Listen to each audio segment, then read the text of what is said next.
Sesuatu baru saja terjadi di garis depan Donbas. Putin bisa merasakannya, bahkan jika dia tidak mau mengakuinya. Setiap tenggat waktu yang dia tetapkan untuk jatuhnya Donbas selalu terlewati. Hal yang sama akan terjadi pada tenggat waktu terbaru, yaitu Donbas harus dikuasai Rusia akhir 2026. Itu tidak akan terjadi. Putin tahu sekarang ia hanya menunda yang tak terelakkan dan menghindari kenyataan. Apa yang tidak ingin diakui oleh pemimpin Rusia dan benar-benar tidak ingin dunia lihat adalah bahwa ofensif Donbas sudah hancur berantakan. 2 batalion dimusnahkan setiap hari. Tentara Rusia tidak sedang bangkit kembali, tapi hancur dan hampir tak berdaya. Kini, mereka hanya bisa terus menyerang sampai situasi tak tertahankan dan kegagalan tak terelakkan. Rusia gagal. Seharusnya tidak seperti ini. Ketika Rusia memulai tahun 2026, Putin mengira dia memegang semua kartu truf. Negosiasi damai saat itu masih berpusat pada tuntutan Rusia agar Ukraina menyerahkan Donbas. Rusia juga sedang memperluas kampanye terhadap infrastruktur energi Ukraina. Hal itu sudah menyebabkan kerusakan yang sangat besar dan pada akhir Januari telah menghancurkan 8,5 gigawatt kapasitas pembangkitan listrik Ukraina, yang berarti hampir setengah dari seluruh kapasitas negara itu. Menurut Putin, panggung telah dipersiapkan dengan baik. Tahun 2026 akan menjadi tahun Donbas akhirnya jatuh. Rusia merencanakan serangan besar di musim semi dan musim panas demi memastikan hal itu terjadi. Targetnya adalah 4 kota yang membentuk sabuk benteng Donetsk: Konstantinivka, Druskivka, Kramatorsk, dan Sloviansk.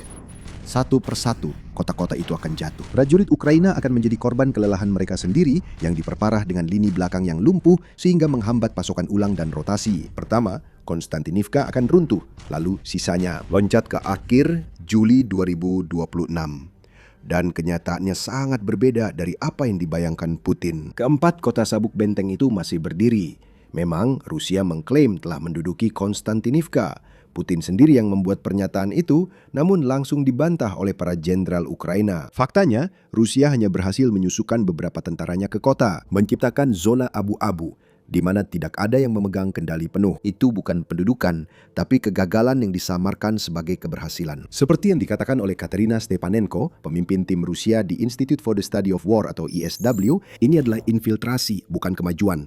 Ini adalah kelompok yang mungkin hanya terdiri dari 1 atau 2 orang prajurit Rusia yang memasuki beberapa posisi di kota. Ini bukan posisi yang terkonsolidasi. Mereka masih membutuhkan cukup banyak waktu dan sumber daya untuk benar-benar mengubah itu menjadi posisi yang terkonsolidasi. Pendudukan besar-besaran Donbas yang diklaim Putin tak terhindarkan pada tahun 2026 belum terjadi. Sebaliknya, Rusia terjebak dalam perangkap. Pasukannya berjuang keras dengan kemajuan minim, kehilangan ribuan tentara dalam prosesnya. Seluruh batalion dan bahkan lebih banyak lagi lenyap setiap hari. Dan kota-kota yang belum jatuh pun menghadirkan tantangan yang sama. Pertempuran perkotaan yang menghancurkan, pertahanan yang dipenuhi drone, tingginya kebutuhan personel Rusia membuat tentara yang sudah terkuras mungkin tak sanggup bertahan dalam pertempuran yang dipaksakan Putin. Inilah bencana Donbas buatan Putin. Garis depan Rusia runtuh terlihat dari banyaknya korban. Putin seharusnya sudah memperkirakan hal ini, tapi tidak. Dan itu bukan hanya karena kesombongan, namun seharusnya dia bisa. Kampanye Rusia yang gagal merebut Pokrovsk sudah cukup memberitahu Putin mengapa rencana sabuk bentengnya akan gagal total. Rusia kini menguasai sebagian besar Pokrovsk, meski pertempuran masih berlangsung.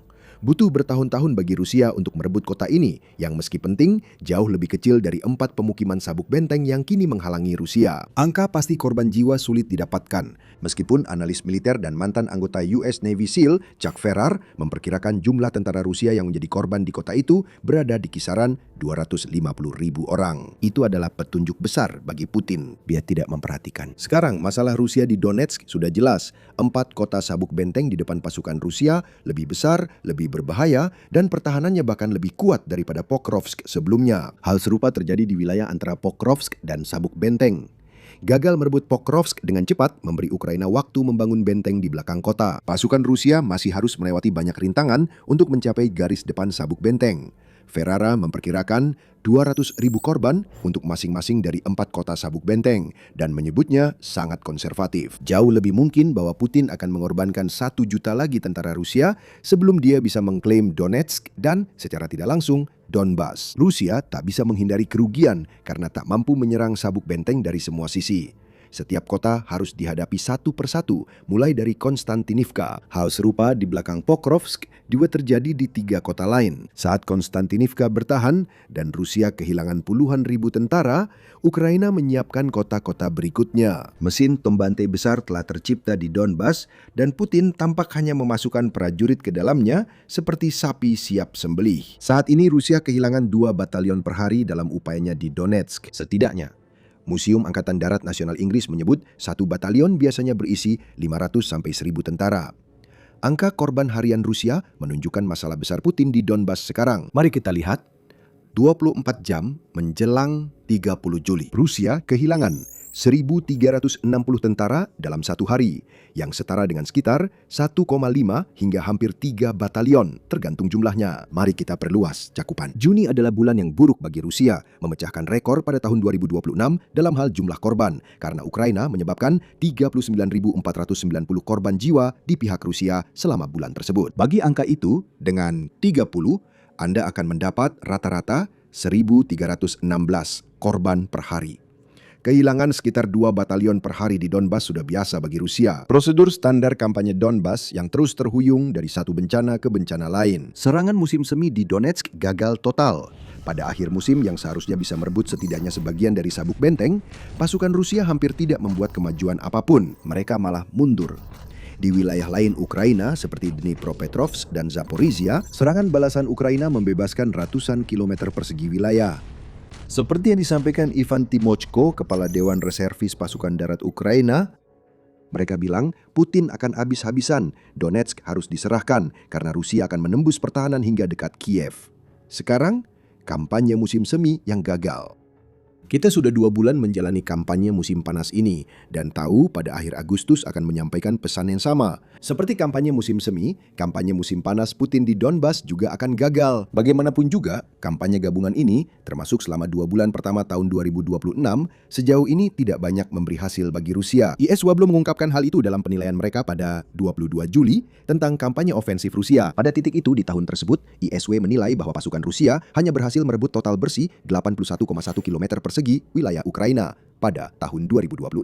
Kami tidak salah bicara di sini, 81,1 km persegi. Sebuah serangan balasan Ukraina yang berhasil merebut kembali 626,85 km persegi telah menurunkan angka itu secara signifikan. Bahkan jika itu tidak dihitung, Rusia hanya memperoleh sekitar 700 km persegi dari serangan yang seharusnya merebut Donbas. Itu sangat menyedihkan dan ini menunjukkan kepada kita sejelas siang hari bahwa militer Putin sudah berada di ambang kehancuran. Untuk memahami penyebabnya, kita bisa membandingkan kampanye Rusia di Donetsk sebelumnya dengan situasi saat ini. Rusia meraih banyak keberhasilan di wilayah itu selama beberapa tahun pertama perang. Sorotan utama pasukan Putin adalah perebutan Bakhmut. Pertempuran itu sangat berdarah, menyebabkan Putin kehilangan ribuan tentara. Namun, Rusia tetap bisa mengerahkan seluruh kekuatan unit mekanisnya, sementara Ukraina belum memiliki strategi zona maut berbasis drone seperti sekarang. Kini, saat Rusia berusaha menembus kota-kota yang jauh lebih besar dari Bakhmut, keadaannya sangat berbeda. Bukan hanya drone FPV yang membunuh ribuan tentara, seringkali sebelum mereka sampai ke garis depan.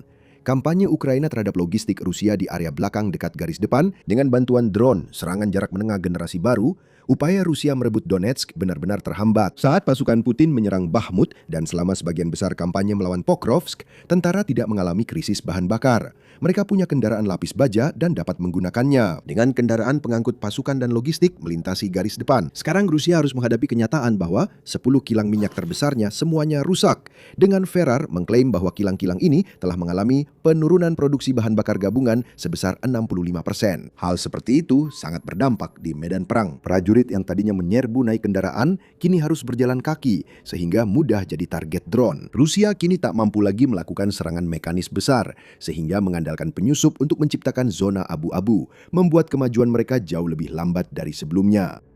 Dan ketika 2 batalion hancur, setiap hari yang memperparah semua itu, inilah yang sekarang kita lihat di Donetsk dan wilayah Donbas yang lebih luas. Runtuhnya serangan Rusia secara total. Apa yang kita lihat di sini adalah militer Rusia yang sudah diambang kehancuran di Donbas. Tapi yang terburuk bagi Rusia adalah Putin bahkan tidak tahu apa yang sedang terjadi. Mungkin terdengar aneh bahwa pemimpin Rusia membuat klaim-klaim yang berlebihan seperti mengatakan Konstantinivka telah direbut. Padahal klaim-klaim itu bisa dengan mudah dibantah dalam sekejap. Tapi ada alasan kenapa Putin membuat klaim-klaim itu. Dan itu bukan semata-mata untuk mencoba menunjukkan kekuatan palsu. Kamu akan segera mengetahui apa alasan itu. Tapi sebelumnya, ini adalah pengingat bahwa kamu sedang menonton acara militer. Ini jenis wawasan yang kamu cari. Berlangganan saluran ini agar tidak ketinggalan video harian. Putin pasti panik soal Donbas kan? Dia melihat tidak satupun tenggat waktunya terpenuhi, jadi pasti ada yang salah. Mungkin Putin cukup sadar bahwa ini tidak baik untuk Rusia sekarang. Namun, kemungkinan besar dia tidak benar-benar tahu seberapa parah kegagalan ofensif Donbasnya. Kenapa? Ketika Putin menuntut kemajuan, para jenderal bersekongkol menyembunyikan kenyataan darinya. Namun, mereka yang harus mengambil risiko jika harus mendekati Putin dan berkata, Pak, sebenarnya Konstantinivka belum jatuh. Kita belum mendekat dan hampir tidak ada kemajuan di sabuk benteng itu. Mereka bilang jangan salahkan pembawa pesan, tapi tidak ada yang melarang pembawa pesan mengalami kecelakaan naas setelah jatuh dari jendela yang terbuka. Putin mengkonsolidasikan kekuasaan dengan mengelilingi diri dengan penjilat dan pembohong. Jenderal-jenderal teratas tidak fokus memenangkan perang, melainkan menyenangkan Putin. Untuk membuat Putin senang soal Donetsk, mereka harus berbohong. Tak hanya kita yang mengatakan itu. Laporan Juni dari Financial Times mewawancarai 2 mantan pejabat senior Kremlin. Keduanya mengonfirmasi bahwa Putin makin terbuai ilusi kemajuan Rusia di Ukraina dan pencapaian teknologi karena para atasan di sekitarnya berbohong padanya. Valery Gerasimov, kepala staf tentara Rusia, adalah arsitek ilusi di sekitar Putin. Pemimpin Rusia sangat mempercayainya hingga meminta pengarahan 3 kali sehari dari Gerasimov, seperti dicatat seorang mantan pejabat Kremlin. Putin sangat berada di bawah pengaruh militer yang benar-benar pandai mempermainkannya.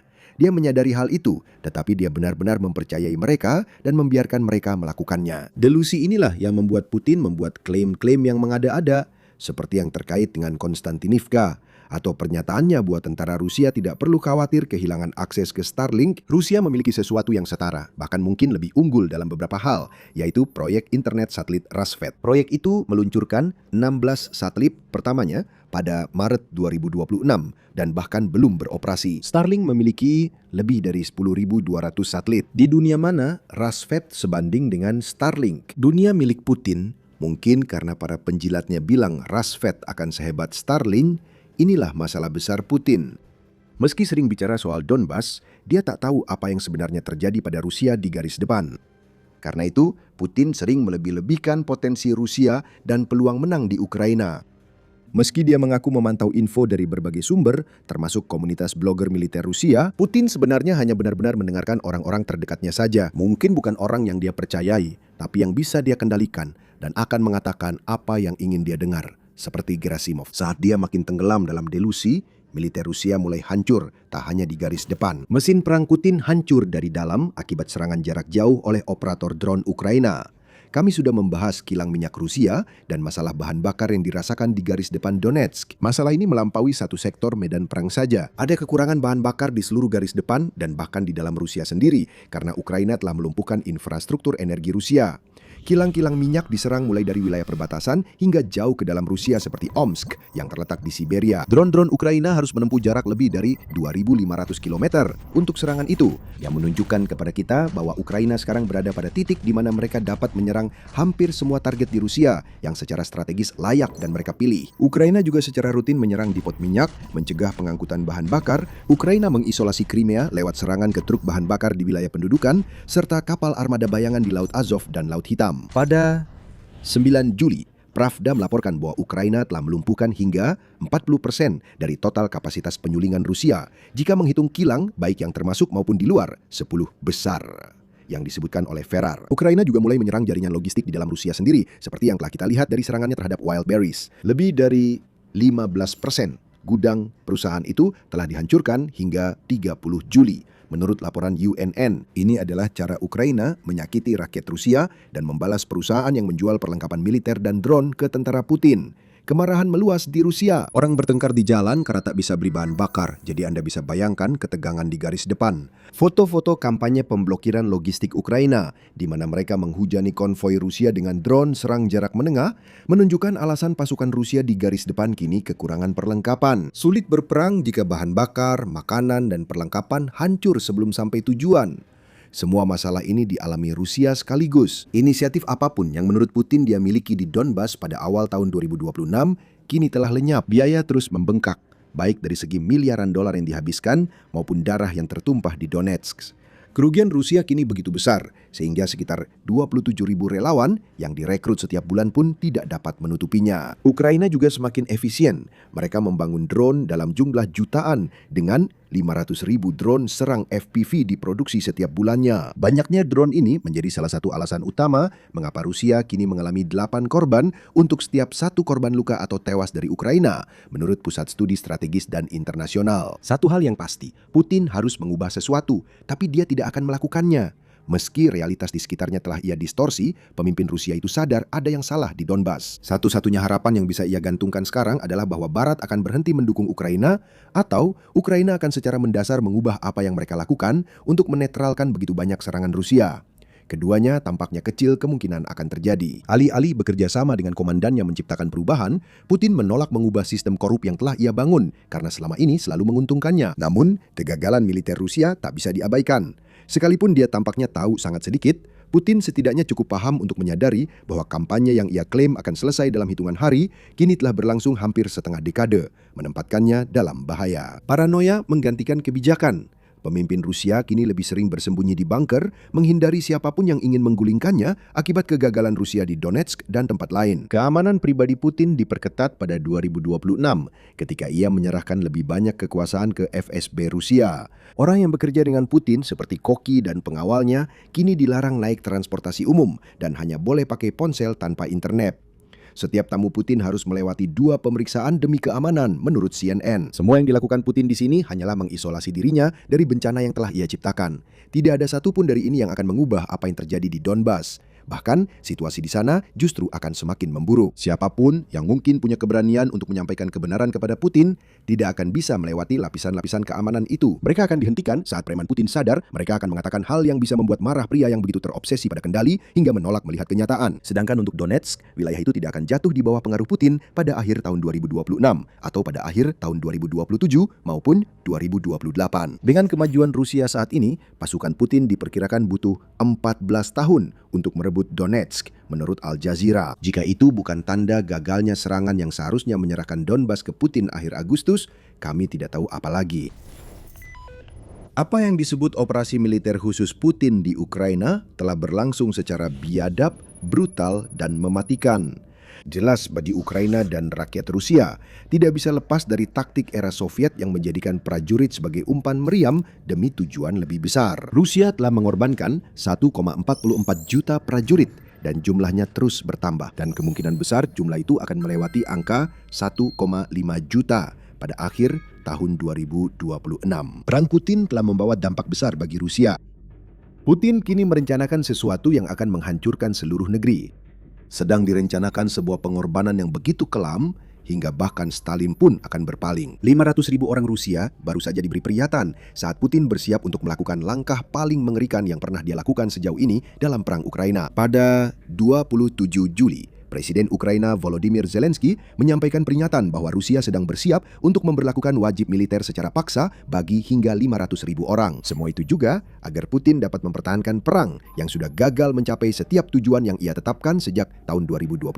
Ini adalah mobilisasi dalam skala yang belum pernah terlihat selama konflik ini, karena Putin sedang bersiap untuk memberitahu rakyatnya bahwa mereka harus berkorban lebih banyak lagi dari yang sudah mereka lakukan demi mewujudkan visinya atas Ukraina yang ditaklukkan. Zelensky memperingatkan bahwa Putin belum siap mengakhiri perang dan dia telah mengambil langkah-langkah untuk memungkinkannya melakukan mobilisasi secara diam-diam agar dapat menghindari kemarahan rakyatnya sendiri. Dia akan melakukannya awal Oktober jika kita tidak menghambat logistik, senjata, bensin, dan solar. Dan para mitra kita tidak memberlakukan sanksi total atas agresi itu, ujar Zelensky. Bulan itu penting. Putin memilihnya karena suatu alasan. Antara 18 dan 20 September, Rusia akan mengadakan pemilihan Duma negara pertama sejak Putin melancarkan invasinya. Pusat Strategi Eurasia yang baru mengatakan bahwa 450 deputi akan dipilih melalui daftar partai dan daerah pemilihan anggota tunggal. Rusia memanfaatkan pemilihan ini untuk menunjukkan dugaan kekuasaannya atas wilayah Ukraina yang diduduki. Pemungutan suara akan diadakan di 11 daerah pemilihan anggota tunggal yang dibentuk Rusia di wilayah pendudukan untuk memaksa rakyat Ukraina ikut proses parlemen Rusia. Pemilihan ini bertujuan menunjukkan kekuatan, tetapi juga beresiko bagi Putin, meski ia secara teknis selalu independen. Putin sejak lama pertama memiliki hubungan dekat dengan Partai Rusia Bersatu, partai yang berkuasa di Rusia. Pada pemilihan mendatang, partai itu untuk pertama kali dalam hampir 2 dekade secara terbuka berkampanye bersama Putin, menurut Financial Times. Putin pun memperjelas di pihak mana kepentingannya berada, dan dia pasti menginginkan hasil terbaik untuk Rusia Bersatu pada bulan September. Melakukan mobilisasi terhadap pemilih kapan saja sebelum pemilu, ini bisa memicu bencana politik bagi Putin. Jadi, dia akan menunggu sampai Oktober. Setelah dia dan Rusia Bersatu mendapat keinginannya, dia akan memaksa lebih banyak warga Rusia yang enggan maju ke garis depan Ukraina yang dipenuhi drone. Putin sudah mempersiapkan mobilisasi ini sejak beberapa waktu lalu. Pada Februari 2026, lalu media United 24 melaporkan bahwa undang-undang yang disahkan pada akhir 2025 telah membuka jalan bagi Kementerian Pertahanan Rusia untuk memanfaatkan pasukan cadangan yang berjumlah 2 juta orang. Media itu melaporkan kewajiban mobilisasi telah diberlakukan bagi pasukan cadangan di kantor perekrutan. Kunci dari undang-undang baru ini adalah bahwa undang-undang ini mengubah cara Rusia menggunakan pasukan cadangan. Kremlin menyatakan pasukan cadangan sejak dimulainya invasi ke Ukraina hanya melindungi infrastruktur penting di Rusia, namun kebenarannya sulit dipastikan. Sekarang itu tak lagi penting. Undang-Undang 2025 memungkinkan pasukan cadangan dikirim ke Ukraina jika Putin menganggap perlu. Dasar untuk mobilisasi telah diletakkan. Kini, klaim Zelensky soal mobilisasi yang akan datang didukung langkah-langkah lain yang sedang berlangsung. Pada 27 Juli, Militarnyi melaporkan Putin memberi akses Kementerian Pertahanan Rusia ke data catatan sipil untuk pendaftaran militer. Kremlin kembali berusaha menyembunyikan tindakan mereka. Mereka mengklaim langkah ini untuk menyederhanakan proses dukungan bagi personel militer dan keluarga mereka. Amandemen telah dilakukan pada pasal 13 Undang-Undang Status Sipil Rusia yang memungkinkan Kementerian Pertahanan memperoleh data dari registrasi sipil. Ini untuk segera memberikan jaminan sosial dan kompensasi bagi personel militer, veteran, dan keluarga mereka, kata Militarnyi. Namun di balik ini terdapat satu catatan penting. Data yang bisa diakses kementerian juga akan dipakai untuk pendaftaran militer. Kremlin telah memberi Kementerian Pertahanan dan Garda Nasional Rusia akses ke basis data sipil, memungkinkan mereka memburu para reservis sebelum wajib militer paksa. Ada tanda bahwa mobilisasi baru Rusia akan segera terjadi. Menjelang perubahan undang-undang, otoritas regional Rusia mulai mengadakan pelatihan untuk persiapan mobilisasi massal. Sesi awal pelatihan dicatat di Volgograd. Meskipun perwakilan dari Rostov, Kalmykia, Astrakhan, serta wilayah pendudukan Crimea, Luhansk, dan Donetsk juga ikut ambil bagian. Jadi jika kita mencari petunjuk di mana Rusia kemungkinan besar akan mulai memobilisasi tentara, ketujuh wilayah ini kemungkinan besar cocok untuk memulai. Pada 27 Juli, UA.News juga melaporkan Garda Nasional Rusia mengubah peraturan pertahanan sipilnya. Perubahan ini terkait perlindungan Rusia dari ancaman saat mobilisasi, darurat militer, dan masa perang. Dengan kata lain, Garda Nasional Rusia memastikan bahwa mereka memiliki struktur hukum yang siap untuk menekan protes dan ancaman lain yang disebut-sebut dapat muncul jika Putin memutuskan untuk melakukan mobilisasi tentara. Bukti-buktinya semakin bertambah. Putin belum siap mengumumkannya sebelum pemilihan Duma negara, tapi jelas dia mempersiapkan mobilisasi yang dulu dijanjikan tidak akan terjadi. Faktanya, Kremlin masih membuat janji itu. Sebagai tanggapan atas klaim Zelensky, perwakilan dari Duma negara Rusia telah membantah segala anggapan bahwa mobilisasi sedang dipersiapkan. Di antara mereka adalah Ketua Komite Pertahanan Duma Negara, Andrei Kartapolov, yang mengatakan, "Saya dengar Zelensky mengatakan sesuatu tentang ini, tapi saya hanya bisa mengaitkannya dengan fakta bahwa dia mungkin terlalu banyak bersenang-senang di akhir pekan, sehingga imajinasinya menjadi liar." Kartapolov kemudian menegaskan bahwa metode utama Rusia untuk menambah personel militer tetap dan akan terus melalui perekrutan sukarelawan yang menandatangani kontrak dengan militer Rusia. Tentang itu, Tuan Kartapolov, fakta bahwa Rusia mengandalkan perekrutan sukarelawan memberi kita satu lagi tanda bahwa Zelensky benar dan bahwa gelombang mobilisasi akan datang. Perekrutan sukarelawan di Rusia pada 2026 tidak berjalan lancar. Pada 4 Mei, Pravda melaporkan Rusia mencatat 5 bulan berturut-turut kehilangan lebih banyak tentara di Ukraina dibandingkan jumlah yang direkrut untuk menggantikan mereka. Antara Desember 2025 dan 26 April, Rusia berhasil merekrut 148.400 personel, tetapi telah kehilangan 156.735, sehingga terjadi kekurangan sedikit lebih dari 8.000 orang. The Kiev Independent menyebut angka berbeda, merujuk pidato malam Zelensky 25 Juli yang mencakup tahun 2026 sejauh ini. Presiden Ukraina mengatakan bahwa Rusia telah mengalami 225.500 korban sejauh tahun ini dan telah merekrut 221.000 orang. Jadi kekurangannya lebih kecil, tapi tetap ada, menunjukkan bahwa perekrut Putin terus mengambil dari sumber yang mulai habis. Rusia memang belum sepenuhnya mengalami krisis perekrutan, tetapi seiring jumlah kematian bulanan yang terus meningkat dengan bulan Juni memecahkan rekor bagi Ukraina pada tahun 2026 dengan 39.490 korban Rusia hanya dalam bulan itu saja. Masalah yang sudah ada akan berkembang. Rusia mulai kehabisan orang yang bersedia menerima bayaran besar sebagai imbalan untuk mati di Ukraina yang membuat Putin menjadi putus asa. Dia sangat putus asa hingga menyiapkan semua langkah untuk mobilisasi. Apa yang terjadi berikutnya hampir tak terelakkan. Mengetahui bahwa kerugian Rusia semakin tidak dapat dipertahankan, Putin berusaha mencoba semua cara yang tersedia baginya hingga Oktober. Media United 24 melaporkan bahwa Rusia kini mendorong agar 30.000 tentara Korea Utara dan peluncur rudal baru dari negara yang sama tiba di negara tersebut. Sekali lagi, ini berasal dari Zelensky yang mengklaim bahwa Rusia bahkan telah menyiapkan fasilitas di wilayah Voronezh untuk menampung tentara Korea Utara yang akan datang. Ini menjadi ancaman bukan hanya bagi Ukraina. Rusia membantu Korea Utara mempelajari cara berperang, meningkatkan persenjataannya, dan memperoleh pengalaman tempur. Ini menjadi ancaman bagi siapapun di Asia yang terjangkau rudal Korea Utara, kata Zelensky. Ancaman itu nyata, tapi ini juga menandakan Rusia mulai kekurangan tentaranya sendiri untuk posisi di garis belakang. Para cadangan telah bertugas dalam peran seperti ini.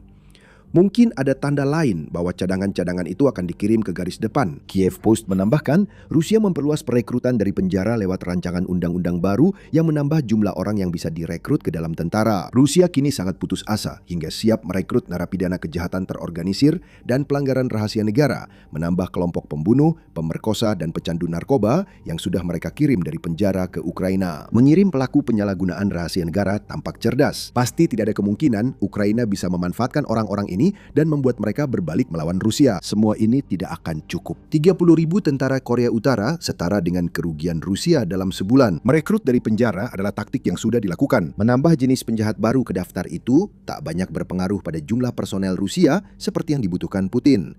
Masalah perekrutan sukarelawan membuat Rusia defisit sepanjang 2026 dan akhir 2025.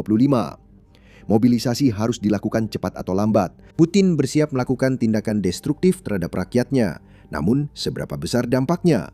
Apakah pengorbanan paksa ini cukup agar Rusia mencapai tujuannya dan menaklukkan Donetsk? Sebelum menjawab pertanyaan, kami ingatkan Anda sedang menonton acara militer.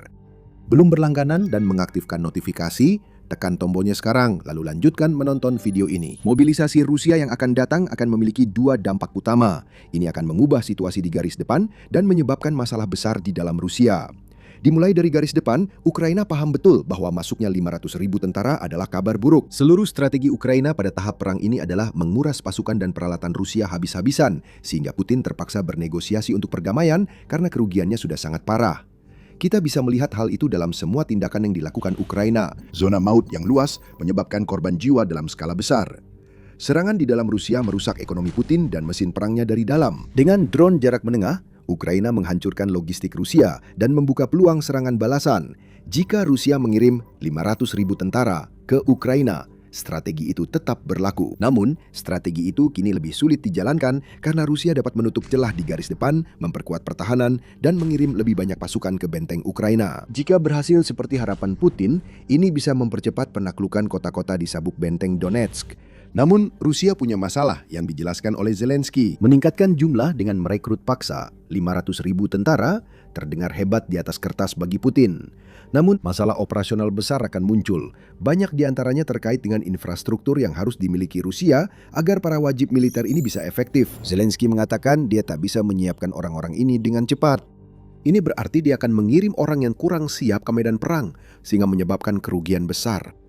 Putin akan memaksa komandan mengirim tentara yang kurang terlatih dan belum siap ke garis depan. Meski banyak yang dimobilisasi Putin adalah cadangan, sebagian besar hanya mendapat pelatihan dasar dan tak tahu apapun tentang neraka drone di Ukraina. Mereka hanya akan diberitahu untuk mengemasi barang-barang mereka, menjalani pelatihan selama beberapa hari, lalu langsung berangkat. Dan jika Anda berpikir bahwa kami melebih-lebihkan di sini, coba pikir lagi. Kualitas pelatihan Rusia yang buruk sudah lama diketahui. Bahkan sejak Mei 2025, Institute for the Study of War melaporkan bahwa Rusia mulai mengandalkan taktik sederhana dan bodoh dengan mengirimkan rekrutan yang hampir tidak terlatih ke dalam serangan. Idenya sederhana, rekrutan itu tak banyak berkontribusi secara ofensif, tetapi bisa jadi sasaran peluru dan memaksa Ukraina menghabiskan drone mereka. Setelah tewas, mereka berperan kecil membantu Rusia menghancurkan benteng lewat perang atrisi berdarah ala Rusia. Debris membawa sebuah laporan dari media United 24 yang mengungkapkan bahwa beberapa tentara Rusia hanya mendapatkan pelatihan selama 5 hari hari sebelum mereka dikirim ke garis depan. Rusia hanya memberi pelatihan singkat tentang cara menjadi korban perang sejak awal.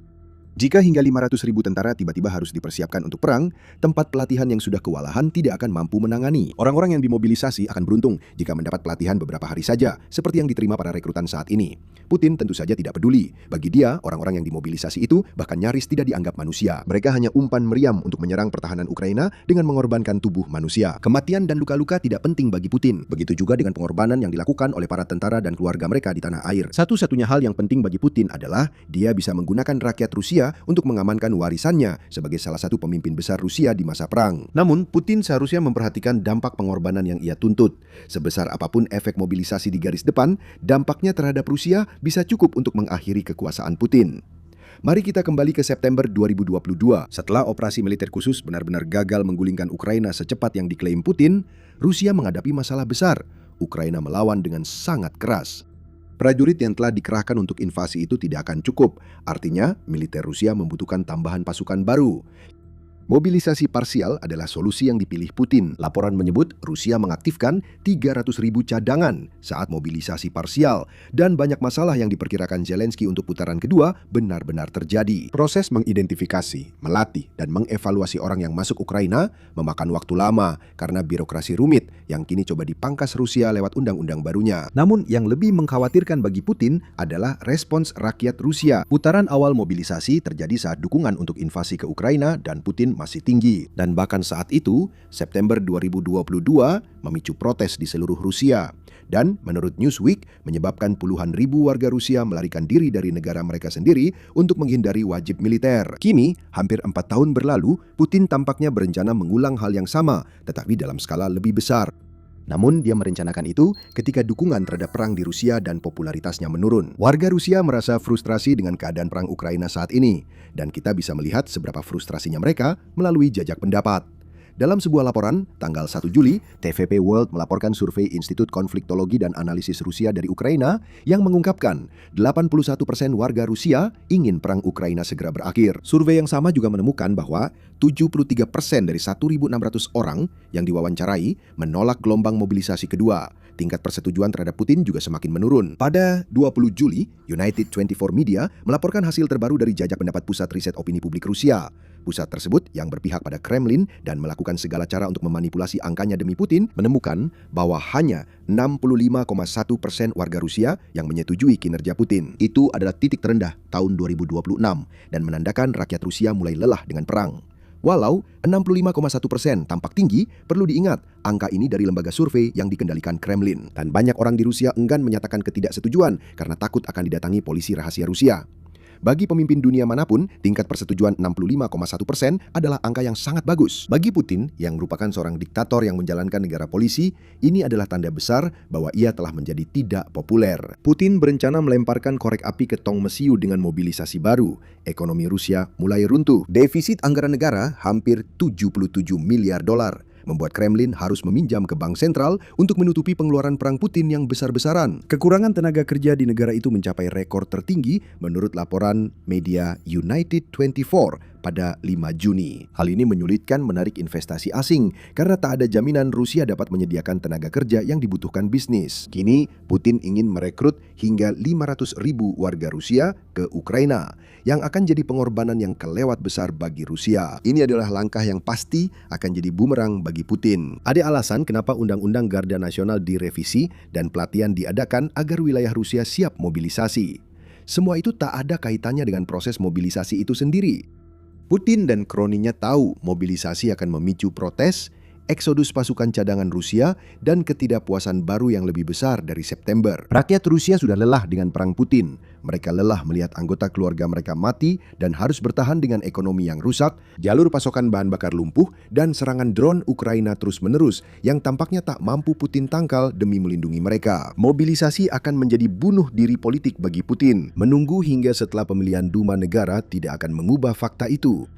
Tapi mungkin Putin berpikir bahwa dia sudah terlanjur basah, jadi sekalian saja dia lanjutkan. Tahun 2026 telah menyaksikan kebangkitan Ukraina sebagai kekuatan serangan jarak jauh. Jumlah drone yang memecahkan rekor telah dikirim ke Rusia dan wilayah-wilayah yang diduduki. Jumlah target yang terkena serangan juga memecahkan rekor. Jika tahun ini berakhir di sini, Ukraina sudah akan menikmati tahun 2026 yang luar biasa. Tapi Ukraina masih punya rencana lain, jauh lebih banyak lagi. Rencana ini sangat brutal, bahkan luar biasa ambisius.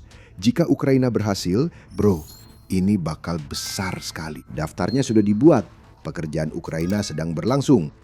Yang menanti Rusia sekarang adalah evolusi berikutnya dari kampanye serangan jauh ke dalam wilayah musuh yang sudah membuat Putin putus asa. Pada 26 Juli, Presiden Ukraina Volodymyr Zelensky membuat pengumuman besar. Setelah pertemuan dengan para komandan militer tertinggi Ukraina, daftar baru target prioritas telah disusun. Daftar ini dirancang untuk membangun keberhasilan kampanye serangan jarak jauh Ukraina yang sudah ada dan juga menyerang target-target yang benar-benar tidak ingin Rusia kehilangan dan mungkin bahkan belum bisa diserang beberapa bulan yang lalu. Zelensky menyatakan jangkauan drone Ukraina yang makin luas memungkinkan pembuatan daftar ini. Kegagalan pertahanan udara Rusia juga terlihat saat drone menyerang jaringan kilang minyak dan banyak pangkalan militer serta udara, di mana serangan jarak jauh Ukraina telah berhasil mengenai sasaran. Hari ini kami sepakat melanjutkan operasi dan memperbarui daftar target prioritas. Sesuai dampak nyata terhadap Rusia dan kemampuannya memperpanjang perang, Zelensky menyatakan sebelum menambahkan tujuan utamanya adalah agar tekanan jarak jauh kami semakin mendorong Rusia ke arah diplomasi. Dengan mempersulit produksi senjata, komponen dan minyak, serta menimbulkan kerugian ekonomi lainnya, serta mengembalikan perang ini ke Rusia sendiri. Jadi Ukraina memiliki dua tujuan, membawa perang ke pintu Rusia dan menekan Putin untuk berunding demi perdamaian. Kita akan segera membahas seberapa realistis tujuan-tujuan ini. Daftar itu disusun tidak hanya oleh Zelensky, tetapi juga Panglima baru Angkatan Bersenjata Ukraina, Mikhailo Drapachy, Kepala Staf Umum Ihor Skobek, dan penjabat Menteri Pertahanan Yevgeny Kamara. Kontribusi Drapachy pada daftar itu mungkin paling menarik. Baru diumumkan sebagai Panglima baru Angkatan Bersenjata Ukraina pada 22 Juli, menggantikan Oleksandr Syrskyi, ia pasti punya banyak ide tentang sasaran apa yang bisa dihantam Ukraina untuk melemahkan Rusia di garis depan dan menambah tekanan pada Putin di dalam negeri. Ini kesempatan pertama Drapachy menunjukkan kemampuannya. Waktu akan membuktikan apakah target prioritas yang ia tetapkan membawa perubahan bagi Ukraina. Berbicara tentang target-target tersebut, pertanyaan besar sekarang juga adalah yang paling jelas. Apa yang akan Ukraina serang?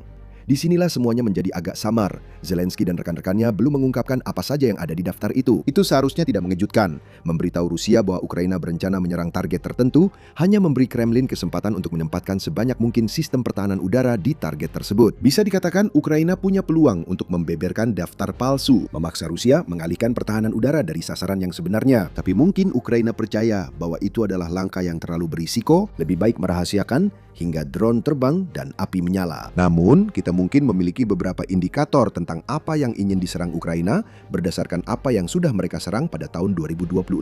Tahun ini, Ukraina melancarkan strategi serangan jarak jauh besar-besaran yang menarget kilang minyak dan infrastruktur energi, pabrik militer, pertahanan udara, dan pusat logistik. Bahkan jaringan listrik di Crimea yang diduduki pun terus-menerus diserang oleh drone jarak jauh. Ukraina juga telah melakukan penghancuran sistematis kapal-kapal armada bayangan di Laut Azov dan Laut Hitam selama bulan Juli, mencapai total 192 kapal yang diserang hingga 22 Juli. Dan tentu saja ada juga Wildberries. Versi Amazon Rusia mengalami serangan besar yang menghancurkan sekitar 1/10 gudang dan stoknya. Menurut laporan Newsweek, tanggal 27 Juli. Kerusakan dari serangan-serangan itu saja ditaksir miliaran dolar. Itulah yang paling diinginkan Ukraina. Rusia merasakan sebanyak mungkin penderitaan ekonomi. Dengan demikian, kita dapat mengasumsikan beberapa target prioritas memiliki unsur ekonomi. Fasilitas Wildberries lain mungkin jadi target, karena 90% jaringan logistik perusahaan masih tersisa. Artinya, masih ada potensi kerugian miliaran dolar lagi karena bisnis itu menjadi sasaran lantaran menjual perlengkapan militer, drone, dan komponen untuk tentara Rusia. Kami yakin masih banyak kilang minyak lain yang masuk daftar. Pada 25 Juli, Ukraina berhasil menyerang kilang minyak Tyumen, sekitar 2.000 km dari garis depan. Ini menunjukkan jangkauan luar biasa yang kini bisa dicapai drone Ukraina. Artinya, Kilang-kilang yang sebelumnya tidak bisa diserang, sekarang mungkin telah menjadi target prioritas. Ingat jangkauannya, kita akan bahas lagi nanti. Kiev Independent juga melaporkan daftar baru Zelensky yang memberi petunjuk target Ukraina. Kedalaman strategis yang dulu jadi keunggulan Rusia, kini justru menjadi masalah bagi kepemimpinan politik dan militer Rusia. Karena sebagian besar pertahanan udara Rusia terpusat di Moskow, kediaman pemerintah, jembatan Crimea, dan Sankt Petersburg, menurut laporan tersebut. Presiden Ukraina mengatakan, namun drone Ukraina telah berkali-kali membuktikan bahwa mereka dapat menembus pertahanan ini untuk melakukan serangan. Jadi, ada dua kemungkinan. Yang pertama adalah bahwa Zelensky menyebutkan lokasi-lokasi ini karena itu adalah prioritas. Itu masuk akal. Ukraina sedang berusaha mengisolasi Crimea, jadi serangan terhadap jembatan Kerch yang menghubungkannya ke daratan utama Rusia memang masuk akal. Menyerang kota seperti Moskow dan Saint Petersburg juga baik untuk Ukraina karena kedua kota ini sangat penting bagi Putin. Ibu kota Rusia dan kampung halaman Putin seharusnya menjadi dua kota yang paling terlindungi saat perang. Setiap serangan ke sana merusak reputasi Putin sebagai pelindung rakyat Rusia. Sama pentingnya dengan penderitaan ekonomi akibat serangan Ukraina lainnya. Kemungkinan kedua, Ukraina bisa saja melacak pergerakan pertahanan udara Rusia. Putin memperkuat pertahanan di lokasi-lokasi yang disebutkan oleh Zelensky. Itu mungkin berarti bahwa target-target lain yang sebelumnya dianggap tidak bisa diserang, sekarang berada dalam jangkauan dan tidak memiliki pertahanan yang cukup untuk melindungi diri mereka sendiri. Rusia dilaporkan memindahkan pertahanan udara dari Arktik untuk melindungi lokasi penting menurut Putin. Zelensky juga mengklaim Rusia memindahkan sistem pertahanan udara di seluruh negeri yang menunjukkan bahwa Ukraina tahu dari mana sistem-sistem ini berasal dan oleh karena itu tahu target mana yang menjadi lebih rentan. Target-target yang kini menjadi rentan kini jadi prioritas saat Putin berusaha melindungi dirinya dan kelompok Rusia tertentu dengan pertahanan udara. Kita harus menunggu dan melihatnya. Zelensky menegaskan ke Rusia bahwa mereka tak bisa menghentikan apa yang akan terjadi. Presiden Ukraina menunjukkan angka-angka lebih dari 1.000 misi serangan jarak jauh telah berhasil dilakukan oleh Ukraina sejak mereka meluncurkan kampanye sanksi jarak jauh lebih awal pada tahun 2026. Serangan-serangan itu semakin dalam dan semakin jauh. Serangan di Kilang Tumen bahkan bukan sebuah rekor. Rekor justru dipegang serangan beberapa hari sebelumnya di Kilang Omsk yang berjarak sekitar 2.500 km dari perbatasan Ukraina dengan Rusia. Dan menurut Zelensky, batas jangkauan drone-nya bahkan belum tercapai. Ukraina sekarang dapat menyerang target yang berjarak 3.000 km atau lebih. Sehingga wilayah Ural, Siberia, banyak daerah di luar Moskow juga masuk dalam garis tembak. Sekali lagi, ini semua tentang pesan yang ingin disampaikan. Zelensky ingin Putin menyadari bahwa luas wilayah yang selama ini menjadi kekuatan besar Rusia dalam banyak perang sebelumnya, kini justru menjadi beban. Rusia harus memindahkan pertahanan udaranya karena kekurangan sistem untuk melindungi semua wilayah. Seiring jangkauan drone Ukraina meningkat, daftar target pun terus bertambah. Hal itu memungkinkan pemilihan target prioritas baru. Ukraina kini senang membuat Rusia terus menebak apakah mereka akan meningkatkan serangan ke Moskow, Sankt Petersburg, dan Crimea sebagai bagian dari kampanye brutal ini. Atau akankah mereka menghantam target-target pada jarak yang lebih jauh lagi, yang kini lebih lemah dari sebelumnya, karena mereka sudah tidak memiliki pertahanan udara. Rusia baru tahu setelah serangan itu terjadi. Berbicara soal jarak, apa yang Putin kira harus ia lindungi akan segera berubah, karena Ukraina mengembangkan senjata yang bisa menyerang lebih jauh ke dalam daripada yang dimilikinya sekarang. Itu bisa benar-benar menjadi titik balik. Tapi sebelum kita membahas lebih dalam, ini adalah pengingat bahwa Anda sedang menonton acara militer.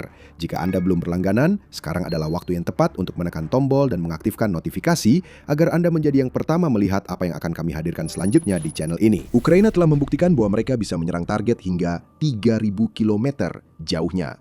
Akan ada lebih banyak lagi, jauh lebih banyak. Beberapa hari sebelum dia mengungkapkan keberadaan daftar target prioritas baru Ukraina, Zelensky menyatakan Ukraina tengah berupaya memperluas jangkauan drone hingga 4.000 km dari perbatasan untuk menyerang target. Zelensky mengklaim pekerjaan itu harus selesai sebelum akhir 2026 menambah satu lapisan pada daftar tersebut. Jika Ukraina menambah 1.000 km jangkauan, wilayah timur jauh Rusia bisa tercapai. Itu buruk bagi Putin, dan itu akan menjadi lebih buruk. Selain peningkatan 1.000 km yang diperkirakan terjadi tahun ini, Zelensky mengklaim bahwa tahun 2027 akan membawa drone yang dapat menempuh jarak antara 5.000 hingga 10.000 km.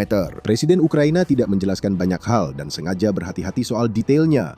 Jika Zelensky berani klaim seperti ini, ia pasti sudah melihat teknologi yang belum diungkap Ukraina ke dunia atau Rusia. Ini peringatan lain bagi Putin. Ukraina sudah punya daftar dan akan segera dapat menyerang target yang tak pernah dibayangkan Putin bisa diserang. Selain itu, Ukraina juga sedang mengembangkan rudal balistiknya sendiri. Rudal itu yang sedang dikembangkan oleh Firepoint, perusahaan di balik banyak drone jarak jauh yang digunakan Ukraina melawan Rusia, bukan sekedar konsep. Pada laporan 18 Juli, Kiev Post menyebut Firepoint mengklaim rudal itu hampir selesai dan rudal itu kemungkinan siap digunakan melawan Rusia paling cepat musim gugur 2026. Pemilik dan kepala desainer Firepoint, Denis Shelkunov, berbicara tentang rudal baru perusahaannya. Militer akan menentukan lokasi serangan, namun saya kira yang langsung akan disasar adalah target-target penting. Firepoint kini mengembangkan dua rudal balistik, FP7 memiliki jangkauan hingga 200 km, sedangkan FP9 dapat menyerang target sejauh 855 km dari Ukraina. Kita jadi makin banyak spekulasi soal daftar baru ini. Target prioritas kemungkinan adalah lokasi yang pernah diserang drone Ukraina. Tapi begitu mereka mendapatkan rudal balistik jarak jauh, lokasi-lokasi itu tak hanya diserang, tapi benar-benar dihancurkan oleh senjata berdaya ledak jauh lebih besar. Berikut yang kami perkirakan. Daftar prioritas baru Ukraina kemungkinan mencakup target yang pernah diserang sebelumnya, seperti jembatan Kerch, dan target yang kini bisa dijangkau di Siberia serta timur jauh Rusia karena jangkauan drone Ukraina yang makin luas. Jika Firepoint benar dan rudal balistik akan tersedia dalam 1-2 bulan ke depan, kami juga memprediksi serangan lebih besar ke kilang minyak Rusia di perbatasan.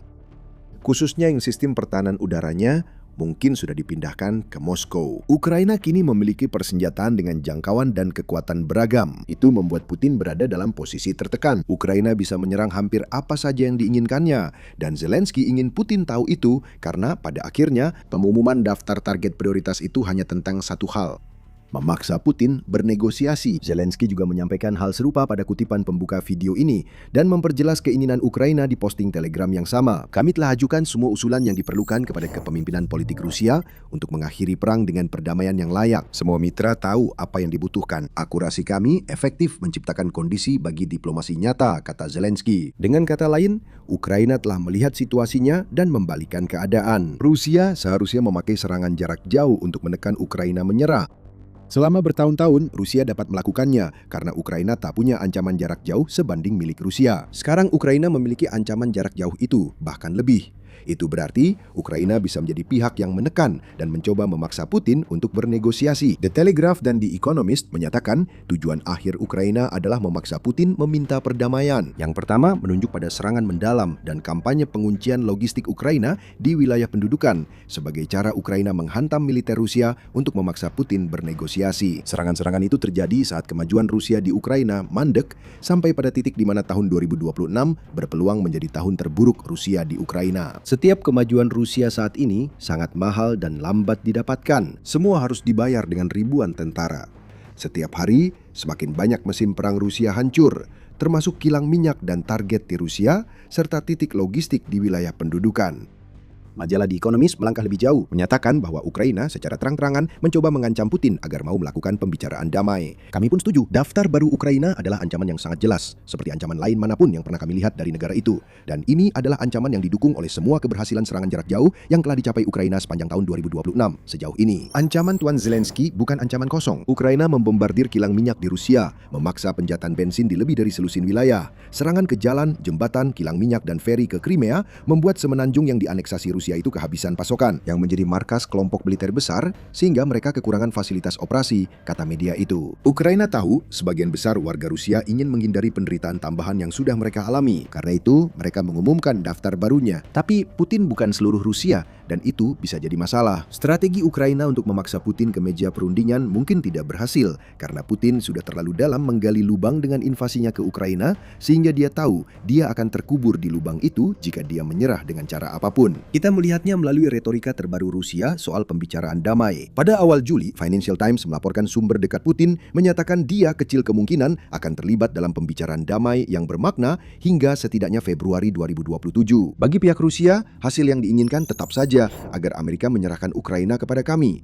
Mereka bahkan tidak memberi isyarat akan adanya konsesi apapun. Mereka terus mengulangi tujuan yang sama. Salah satu sumber mengatakan kepada media itu bahwa posisi negosiasi mereka pada dasarnya tidak menyisakan ruang untuk pembicaraan yang bermakna. Alih-alih mengakui kerusakan akibat Ukraina yang akan bertambah, Putin justru memperkeras sikapnya dan bersikeras Rusia menang, meski bukti menunjukkan sebaliknya. Putin menginginkan lebih banyak konsesi saat Ukraina mungkin berada di posisi terkuat selama invasi ini. Itu tidak masuk akal. Itulah masalahnya. Putin tersesat dalam perangnya sendiri. Pada 27 Juli, Kremlin menyepelekan rencana gencatan senjata udara yang kabarnya disiapkan Amerika Serikat dan Ukraina. Membantah laporan itu sebagai spekulasi media yang belum kredibel hingga ada rencana resmi. Respon seperti itu tidak menunjukkan antusiasme pada proses perdamaian yang selama ini hanya pura-pura diikuti Putin demi mendapatkan apa yang diinginkannya dari Ukraina. Kemungkinan kecil Rusia juga menginginkan gencatan senjata di udara. Walau itu menyelamatkan negara itu dari apa yang akan terjadi ketika Ukraina mulai menindak satu persatu daftar prioritasnya, Rusia juga tak bisa lagi menembakkan rudal dan drone ke warga sipil Ukraina, bagian utama strategi teror Rusia. Ukraina lebih mengutamakan perdamaian. Namun jika Putin menolak, serangan akan terjadi. Tembakan peringatan diluncurkan beberapa hari setelah Zelensky mengumumkan daftar Ukraina, sementara Ukraina mengirim 390 drone ke wilayah Moskow. Rusia mengklaim telah mencegat sebagian besar drone, tetapi Ukraina mungkin hanya ingin mengingatkan Putin bahwa Moskow dan wilayah lain di Rusia tidak aman. Euromaidan Press melaporkan bahwa telah terjadi peningkatan 1.150% dalam serangan jarak jauh Ukraina sejak awal tahun 2026. United 24 Media menambahkan bahwa peningkatan ini berarti Ukraina telah menghantam 697 target di seluruh Rusia hingga 10 Juli yang menyebabkan Kremlin merugi sebesar 6,1 miliar dolar dalam prosesnya. Jika Putin tidak mau tunduk pada tekanan, maka serangan akan terus berlanjut. Itu pesan yang ingin Zelensky tanamkan di benak Putin saat Ukraina bersiap melancarkan gelombang baru serangan terhadap target prioritasnya. Sekarang Putin harus takut pada hal-hal yang tidak diketahui. Dia tidak tahu kapan drone Ukraina akan datang atau apa yang akan mereka sasar, sampai Ukraina memberitahu dia lewat kebakaran dan ledakan yang ditimbulkannya. Pantau saluran ini dalam minggu-minggu ke depan. Kami kemungkinan akan melaporkan beberapa target prioritas baru Ukraina. Sambil menunggu laporan, mengapa tidak mempelajari lebih lanjut tentang serangan Wildberry? Kami sudah menyebutkannya dan tidak akan terkejut jika lebih banyak fasilitas perusahaan itu masuk daftar Ukraina. Pada awal Juli 2026, drone Ukraina menemukan 6 dari 7 tempat perlindungan pesawat yang diperkuat di pangkalan udara Saki di Crimea yang diduduki. Mereka meledakkan pintu dari 4 diantaranya. Pangkalan yang sama itu sudah diserang 1 kali beberapa hari sebelumnya. Rusia telah mengeluarkan banyak uang memperkuat lapangan terbang itu dengan tempat perlindungan beton khusus untuk mencegah serangan seperti ini. Dalam 1 minggu, Ukraina melakukan percobaan itu 2 kali dan berhasil menembus keduanya. Setiap media yang meliput perang memberitakan versi mereka tentang kisah itu. Kami ingin menyampaikan bahwa kebakaran hanggar justru bagian yang paling tidak menarik dari apa yang sebenarnya terjadi pada kekuatan udara Rusia saat ini. Karena di balik rekaman pintu-pintu tempat perlindungan yang runtuh, ada kampanye kedua yang hampir tidak pernah diberitakan sama sekali. Kampanye ini berlangsung di catatan ekspor, daftar sanksi, dan laporan pendapatan perusahaan. Kampanye kedua itu mungkin lebih berpengaruh daripada satu serangan. Ukraina tidak hanya menghancurkan jet-jet Rusia satu persatu di landasan di Crimea, Ukraina juga membuat Rusia semakin sulit secara struktural untuk membangun jet berikutnya. Jadi mari kita mulai. Dimulai dengan menggambarkan situasinya. Saki, atau lebih tepatnya Pangkalan Udara Novo-Fedorivka, telah menjadi markas resimen penerbangan serangan Angkatan Laut Independen ke-43 Angkatan Laut Rusia sejak aneksasi Crimea pada tahun 2014. Pangkalan ini telah digunakan untuk menempatkan pesawat tempur multiperan Su-30SM dan Su-30M. Pesawat yang digunakan untuk misi serangan laut. Namun, pangkalan ini kini makin sering dipakai untuk serangan bom luncur ke Ukraina Selatan. Sepanjang sebagian besar perang, pangkalan ini menjadi basis belakang yang cukup aman, cukup jauh dari garis depan, sehingga Rusia menganggapnya sebagai tempat yang aman untuk memarkir, merawat, dan mempersenjatai ulang pesawat. Namun, pada Juli 2026, Dinas Keamanan Ukraina (SBU) melancarkan serangan drone terhadap infrastruktur hanggar pangkalan itu dan melaporkan 5 hantaman terkonfirmasi. Dengan informasi awal menyebutkan jet tempur Su-30 dan Su-30SM berada di dalam 2 hanggar yang menjadi target dan terjadi kebakaran di salah satu tempat pesawat tersebut disimpan. Penilaian SBU sendiri menaksir setiap pesawat tersebut bernilai antara 30 hingga 50 juta dolar tergantung pada konfigurasinya. 2 hari kemudian, SBU kembali melakukan serangan. Kali ini mengklaim telah mengenai 7 hanggar di seluruh pangkalan dengan pesawat Su-30SM, Su-30, dan Su-24 dilaporkan berada di dalam beberapa di antaranya. SBU mengklaim setidaknya 7 pesawat hancur atau rusak. Selain Saki, Ukraina juga menyerang pangkalan udara Gwarbiskoye atau Gwardiskoye sekitar 30 km ke daratan, menghantam 2 hanggar lagi yang menyimpan drone Shahid dan peralatan pendukung penerbangan. Serangan ini berbeda dari kebanyakan serangan ke lapangan udara yang telah kita bahas selama beberapa tahun terakhir, karena kita tidak hanya mengandalkan klaim pemerintah Ukraina untuk mengetahui kejadiannya. Citra Satellite Vanto, perusahaan satelit komersial, secara independen mengonfirmasi kerusakan. 6 dari 7 tempat perlindungan pesawat yang diperkuat tampak rusak jelas. 4 pintu tahan ledakan sudah tidak terpasang dan tergeletak di jalan taksi. Tempat perlindungan beton bertulang itu sebagian besar masih berdiri. Tempat perlindungan pesawat yang diperkuat memang dibuat untuk tahan ledakan dekat dan menjaga pesawat tetap bisa terbang.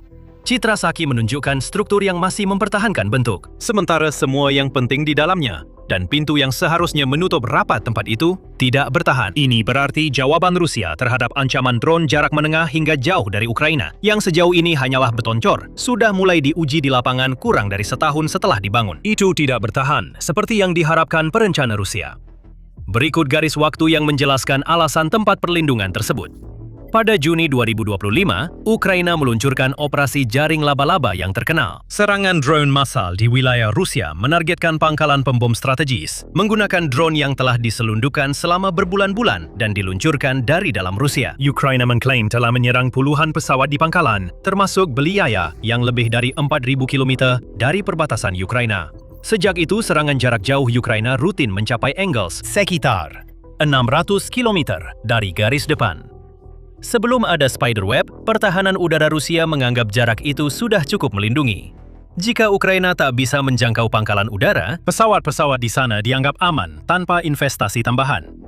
Namun, Ukraina membuktikan bisa menjangkau sudut terpencil Rusia, baik dengan mengendalikan drone atau mengirimnya melalui operasi penyusupan. Rusia merespons dengan menuangkan beton di pangkalan udara yang sebelumnya menggunakan area parkir terbuka, membuat tempat perlindungan yang diperkuat sebagai solusi atas ancaman yang tak bisa lagi diatasi dengan parkir di ruang terbuka. Secara teori, pelindungan ini masuk akal. Memperkuat posisi berarti melindungi aset di dalamnya dan mengembalikan sebagian daya tahan melalui struktur itu. Drone serang Ukraina beradaptasi lebih cepat daripada Rusia bisa menyelesaikan pembangunannya.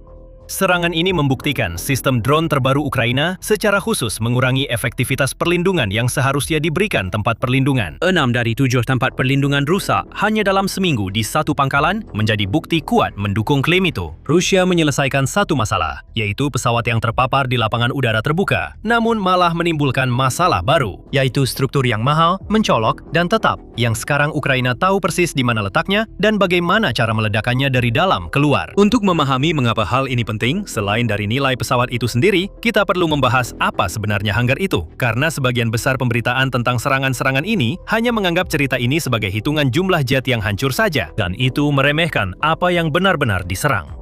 Jet tempur bukanlah senjata mandiri, melainkan hanya bagian tampak dari seluruh sistem pendukung. Sistem itulah yang menentukan seberapa besar kekuatan tempur yang dihasilkan pangkalan udara pada hari tertentu. Konsep yang disebut sortie generation. Hanggar adalah tempat di mana bagian siklus yang membutuhkan banyak tenaga kerja terjadi.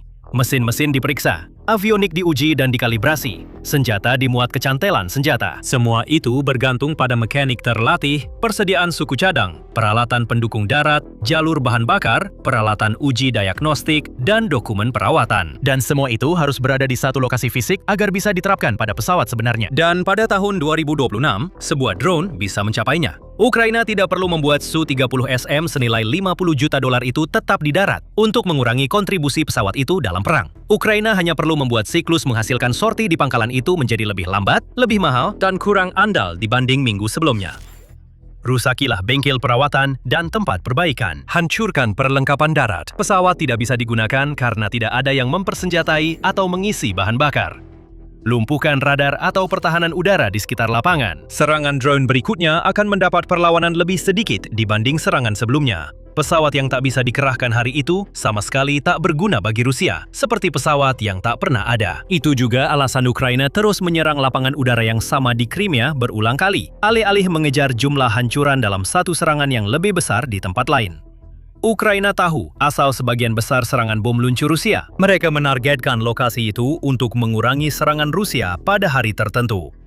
Namun ada alasan operasional yang lebih luas mengapa Ukraina menyerang banyak jenis target sekaligus. Ini adalah konsep operasi paralel yang langsung berasal dari doktrin Angkatan Udara Amerika Serikat dan menjadi dasar kampanye udara koalisi melawan Irak. Idenya sederhana. Sebuah kampanye berurutan menyerang satu target, menunggu, menilai kerusakan, lalu berpindah ke target berikutnya. Namun kampanye paralel menyerang banyak bagian dari sistem musuh secara bersamaan, termasuk lapangan udara, depot bahan bakar, lokasi radar, radar, baterai pertahanan udara, simpul rel kereta, penyimpanan amunisi, fasilitas pemeliharaan, dan infrastruktur komando. Semuanya dalam waktu yang bersamaan, atau sedekat mungkin, dengan serentak sesuai kapasitas serangan yang ada. Tujuannya adalah menciptakan kejutan sistemik. Saat musuh harus menangani masalah di banyak tempat sekaligus, mereka tidak bisa memusatkan sumber daya perbaikan dan pertahanan pada satu masalah saja. Keputusan diambil dengan informasi tak lengkap. Sumber daya tersebar ke berbagai arah yang bersaing di seluruh negeri. Sistem jadi berjalan lebih lambat dan buruk di mana-mana secara bersamaan. Ukraina menjalankan versi dari strategi ini dengan drone, rudal, dan sabotase operasi khusus. Tapi jelas tidak dengan skala seperti Angkatan Udara Aenerikidad. Namun, logika dasarnya sama persis. Saki diserang 2 kali dalam 1 minggu. Lalu Guadalupe diserang pada malam yang sama dengan serangan kedua. Sementara itu, kilang minyak Rusia terbakar dalam rentang waktu beberapa minggu yang sama. Rusia tidak bisa memusatkan pertahanan udara dan respons perbaikan mereka pada satu masalah saja karena ada terlalu banyak masalah yang terjadi secara bersamaan dan semuanya bersaing untuk mendapatkan jumlah insinyur, suku cadang, dan baterai pertahanan udara yang terbatas. Pihak yang memaksa lawannya terus-menerus bereaksi, sementara dirinya tetap memegang kendali, biasanya akan memenangkan pertarungan pengikisan seiring waktu, bahkan tanpa harus memenangkan setiap pertempuran secara mutlak. Kita perlu melihat gambaran besar karena serangan ke lapangan udara hanya sebagian cerita. Sementara drone Ukraina masih menyerang hanggar di Crimea, kampanye kedua yang lebih senyap telah melemahkan kemampuan Rusia untuk mengganti apa yang hilang. Kampanye ini hampir sepenuhnya dijalankan oleh rezim pengendalian ekspor barat, rantai pasokan yang dikenai sanksi, dan hitung-hitungan industri pertahanan Rusia sendiri. Mari kita lihat dulu angka kerugian pesawat, karena itu menunjukkan mengapa kapasitas penggantian sangat penting. Proyek pelacakan sumber terbuka, or WICS, yang hanya menghitung kerugian yang dapat mereka konfirmasi secara visual melalui bukti foto atau video, telah mendokumentasikan setidaknya 43 pesawat tempur pembom Su-34 dan setidaknya 21 pesawat seri Su-30 yang hilang atau rusak antara awal perang hingga Juni 2026. Dan karena Oryx memerlukan konfirmasi visual untuk setiap entry, angka-angka ini adalah batas bawah, bukan batas atas. Jadi, jumlah sebenarnya hampir pasti lebih tinggi. Terhadap armada Su-34 sebelum perang, yang diperkirakan berjumlah sekitar 163 pesawat. Kerugian yang telah dikonfirmasi saja sudah mencakup 1/4 dari seluruh inventaris tersebut. Dan itu semua belum termasuk pesawat yang ditarik dari layanan karena kerusakan, perawatan yang tertunda, atau kekurangan kru, yang semuanya tidak tercatat dalam pelacak kerugian konfirmasi visual. Pada Juni 2026, total kerugian pesawat yang telah dikonfirmasi Rusia dari semua jenis pesawat sayap tetap berjumlah sekitar 185. Jumlahnya lebih besar, termasuk semua pesawat tempur, setidaknya 2 kali lipat jika helikopter dan kerugian sekunder dihitung. Bahkan, sedini tahun 2024, RAND memperkirakan bahwa Angkatan Udara Rusia sudah turun menjadi sekitar 75% dari kekuatan sebelum perang karena keausan yang dipercepat dan pesawat-pesawat yang mendekati akhir masa pakainya. Dan kerugian tersebut terus bertambah hingga sekarang. Inilah situasi di mana industri pesawat Rusia seharusnya menggantikan kerugian itu. Dan disinilah keadaan benar-benar menjadi buruk bagi Moskwa. Sebelum lanjut, pastikan Anda sudah berlangganan acara militer ini. Kami menyajikan peristiwa terbaru dan analisis jangka panjang, serta historis yang menjelaskan jalannya perang di kedua pihak. Kembali ke masalah Rusia. Mari kita mulai dengan program andalan VVS Su-57. Felon, sebuah pesawat tempur siluman generasi kelima yang telah dikembangkan hampir 2 dekade dan seharusnya menjadi jawaban langsung terhadap F-35. Pada tahun 2023, United Aircraft Corporation (UAC) Rusia dilaporkan mengirimkan 11 unit Su-57 kepada pasukan Dirgantara Rusia. CEO-nya juga berjanji secara terbuka akan menggandakan produksi ke depan. Sebaliknya, pengiriman justru menurun. Pada tahun 2024, perkiraan yang paling banyak dikonfirmasi adalah 5 pesawat yang dikirimkan dibanding target 22 unit. Dan UAC mengakhiri seluruh tahun 2025 tanpa satu pun pengiriman resmi. Su-57 baru ke pasukan Dirgantara Rusia yang dikonfirmasi. Para analis memang menemukan gambar pada musim semi 2025 yang menunjukkan 2 pesawat dengan nomor ekor merah 25 dan merah 26. Tetapi bahkan itu pun masih spekulatif karena Rostec tidak pernah secara resmi mengumumkannya, yang dengan sendirinya sudah menunjukkan banyak hal. Sebuah kontraktor pertahanan yang percaya diri dengan peningkatan produksinya biasanya akan mempublikasikan angka, jadwal, dan batch yang dapat diidentifikasi. Program Su-57. Rusia cenderung sepi, hanya merilis sedikit informasi dan membiarkan spekulasi berkembang. Namun bisa jadi ada alasan sederhana di baliknya. Lembaga think tank Inggris, RUSI, menerbitkan sebuah makalah penelitian pada November 2025 berjudul Kerentanan dalam Produksi Sukhoi Memotong Sayap Rusia. Di dalamnya disebutkan bahwa pabrik perakitan utama Rusia di Komsomolsk di Amur, Novosibirsk, dan Irkutsk sudah berada di bawah sanksi langsung. Namun, banyak pemasok tingkat 2 dan 3 seperti pembuat komponen rangka pesawat dari titanium, suku cadang mesin, serta sistem radar hingga kini masih lolos dari pembatasan. Yang oleh Rusia dianggap sebagai celah dalam rezim sanksi saat ini, bukan bukti bahwa kerentanan itu tidak ada. Namun, pemetaan Rusia menunjukkan bahwa pemasok paling krusial, termasuk produsen mesin UEC, UMPO, dan UFA, pemasok titanium VSMPO Avisma, dan produsen radar, Ryazan State Instrument Making Enterprise. Semuanya terletak di wilayah Rusia bagian Eropa, dalam jangkauan kemampuan serangan jarak jauh Ukraina yang makin berkembang. Logika serangan yang diterapkan pada hanggar di Crimea juga menargetkan lokasi kedua yang lebih penting. Sebagian besar belum dijatuhi sanksi dan masih dalam jangkauan lebih jauh ke utara. Hambatan pun semakin banyak. Su-57 dirancang dengan mesin generasi berikutnya yang dikenal sebagai Izdelie 30. Namun, pesawat ini sudah lama menggunakan mesin transisi EL-41 yang lebih tua, sementara mesin baru masih belum stabil.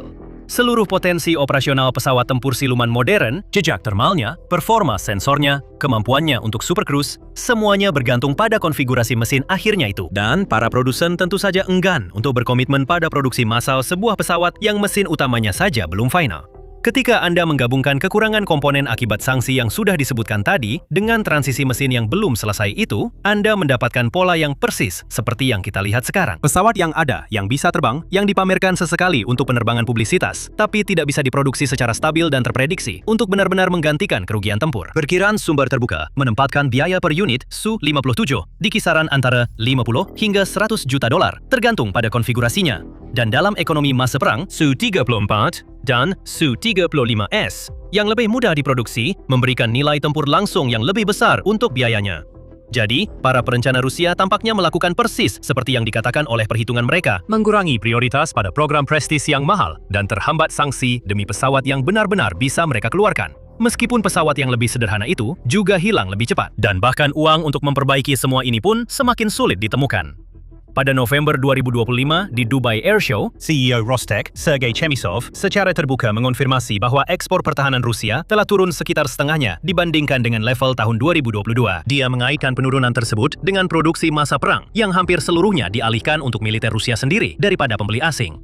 Sebelum invasi, Rusia menghasilkan sekitar 1,1 triliun rubel, sekitar 14 miliar dolar per tahun dari pendapatan ekspor senjata dan menjadi eksportir senjata terbesar kedua di dunia setelah Amerika Serikat. Analisis independen dari Yayasan Jamestown menunjukkan bahwa penurunan sebenarnya bahkan lebih tajam daripada yang digambarkan oleh Chemysov. Memperkirakan penurunan ekspor sebesar 92% hanya antara tahun 2021 dan 2024. Laporan tersebut menunjukkan kombinasi dari produksi masa perang yang dialihkan, sanksi, inflasi, dan pembeli asing, termasuk pelanggan yang biasanya dapat diandalkan, seperti India yang secara aktif beralih ke pemasok lain. Dan menurut data dari Stockholm International Peace Research Institute, SIPRI, pangsa keseluruhan Rusia di pasar ekspor senjata global telah turun dari 21% menjadi kurang dari 7% dalam 5 tahun terakhir. Ini adalah keruntuhan yang belum pernah terjadi untuk negara yang selama puluhan tahun jadi 3 besar eksportir senjata dunia dan memiliki pengaruh diplomatik besar di negara-negara selatan global, khususnya melalui hubungan senjata tersebut.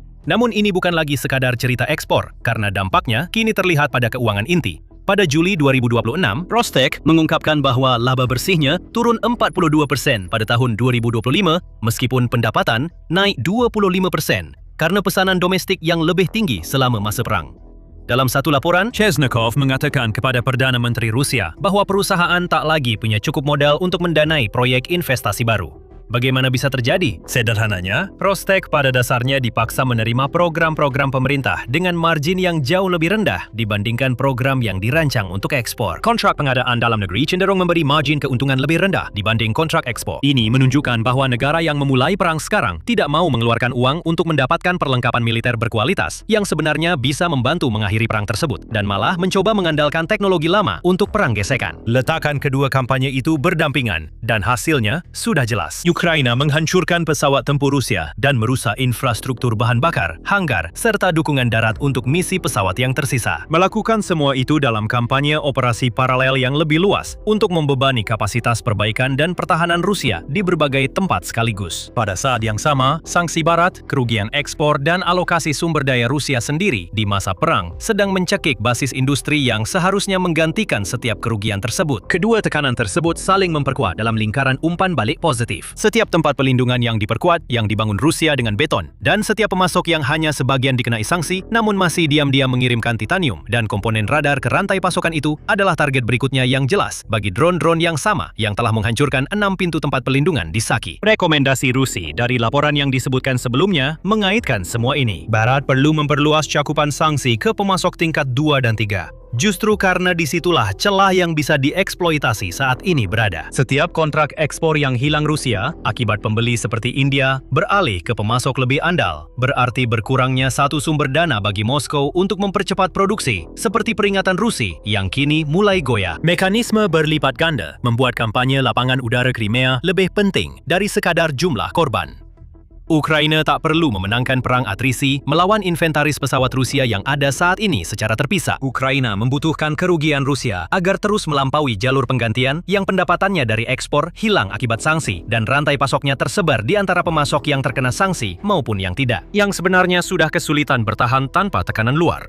Namun, bukan berarti kekuatan udara Rusia di Crimea akan runtuh dalam jangka waktu yang pasti. Jadi kita harus hati-hati agar tidak melebih-lebihkan arah situasi ini. Rusia tetap punya salah satu basis industri terbesar dunia. Rusia tetap mampu merancang badan pesawat, membuat struktur titanium, mengintegrasikan sistem senjata secara domestik, serta beradaptasi dan berinovasi selama perang, termasuk membangun fasilitas baru untuk sistem bahan bakar dan pengujian avionik. Bahkan Saki sendiri bisa dibangun kembali, dilengkapi ulang, dan diberi perlindungan lagi jika Moskwa memutuskan untuk memprioritaskannya, seperti saat mereka membangun kembali pangkalan-pangkalan sebelumnya. Dan operasi paralel pada dasarnya hanya berhasil jika pihak yang menjalankannya mampu mempertahankan temponya. Produksi drone Ukraina, meski nyata dan terus berkembang, harus menghadapi jaringan pertahanan udara Rusia di sekitar Crimea, yang juga terus diperkuat dan diadaptasi secara khusus sebagai respons terhadap serangan-serangan ini. Akurasi serangan bisa turun jika pengacauan dan peperangan elektronik Rusia berkembang lebih cepat dari sistem penargetan Ukraina. Namun, yang bisa kita pelajari dari serangan Saki dan data industri adalah arah pergerakannya, dan arah itu telah sangat konsisten selama lebih dari setahun. Rusia terus mengatasi kerentanan sebelumnya, sementara Ukraina terus menemukan celah baru, seperti drone serang yang menembus beton, atau daftar sanksi Barat yang belum menyasar pemasok tertentu.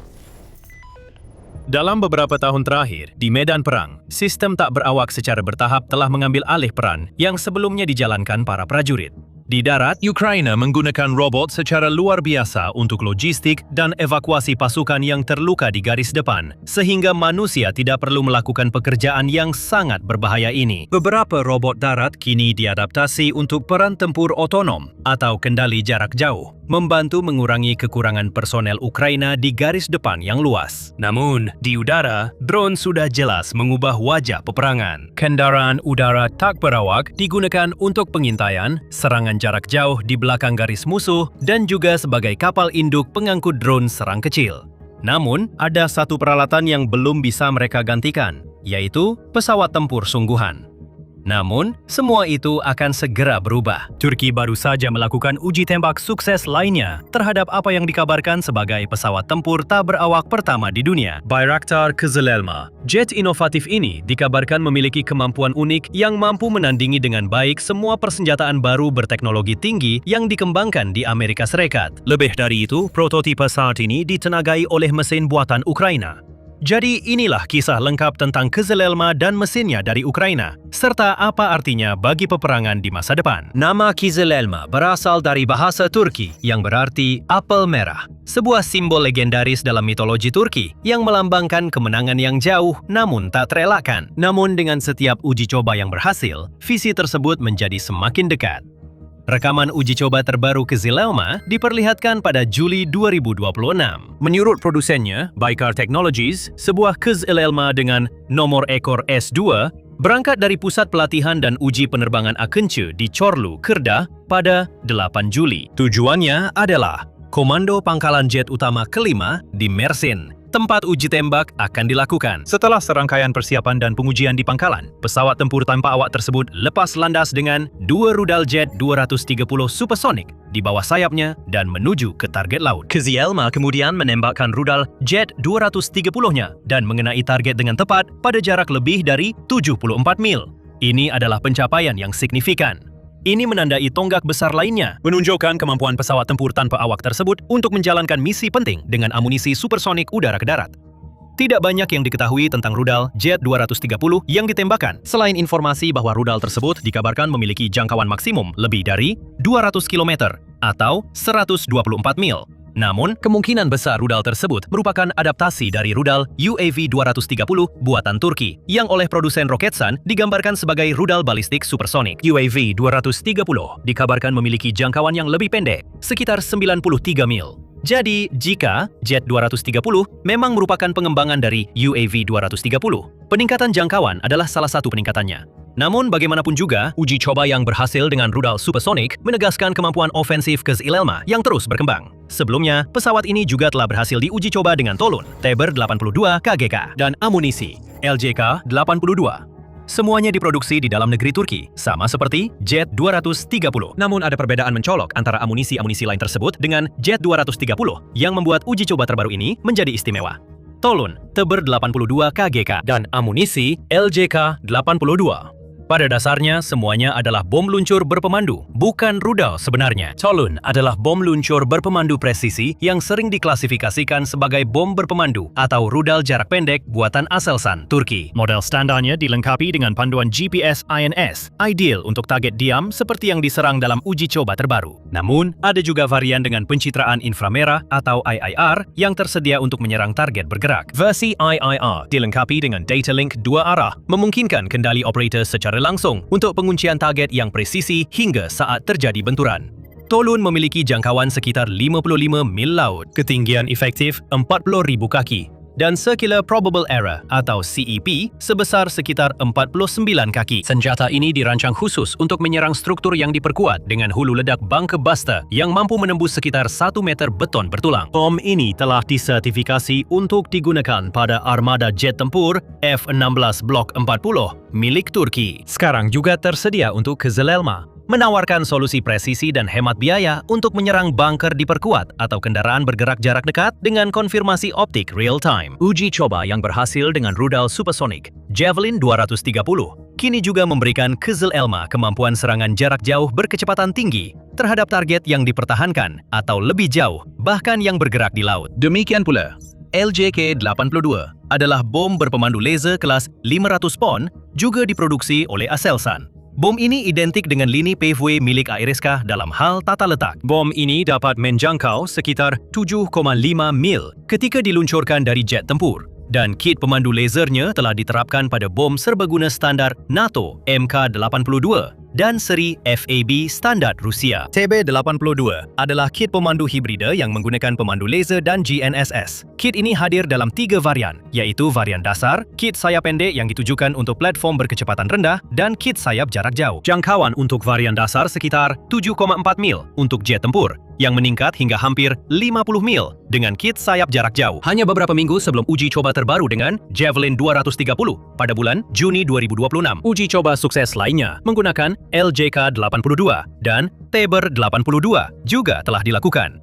Dengan menggunakan perangkat keras Turki berteknologi tinggi lainnya, Sistem Penargetan Elektro-Optik Toygun atau EOTS. Ini adalah sensor penargetan tertanam yang dibuat oleh Aselsan, khusus untuk pesawat tempur siluman seperti Kizil Elma dan UAV canggih Baykar lainnya seperti Kan dan Anka-3. Berbeda dengan pod penargetan tradisional yang dipasang di luar dan meningkatkan jejak radar, Toy Togun sepenuhnya terintegrasi ke dalam badan pesawat, sehingga tetap menjaga profil silumannya. Kizil Elma menjadi pesawat tempur tak berawak pertama di dunia dengan EOTS tertanam, kemampuan yang sebelumnya hanya ada di pesawat tempur generasi kelima, berawak seperti F-35. Selama uji coba, target statis yang ditandai oleh Toy Gun 100 EOTS berhasil dihantam dengan kedua bom, membuktikan kemampuan Kizi-Kizil Elma untuk melakukan serangan mandiri. Dengan Toy Gun 100 EOTS berperan sebagai sensor utama udara ke permukaan. Kita sudah tahu Kizi-Kizil Elma mampu meluncurkan bom luncur presisi tinggi. Setelah uji coba terbaru, kini pesawat ini juga bisa menembakkan rudal aerobalistik supersonik ke target bergerak, keunggulan baru yang penting. Namun jika Anda mengikuti perkembangan Kizi-Kizil Elma, hal itu tidak terlalu mengejutkan. Perkembangannya berlangsung sangat cepat, dengan fitur dan kemampuan baru yang tampaknya diperlihatkan setiap beberapa bulan.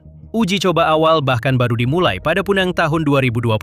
Namun perkembangan yang begitu pesat membuatnya sudah diproduksi secara massal sejak musim panas 2025.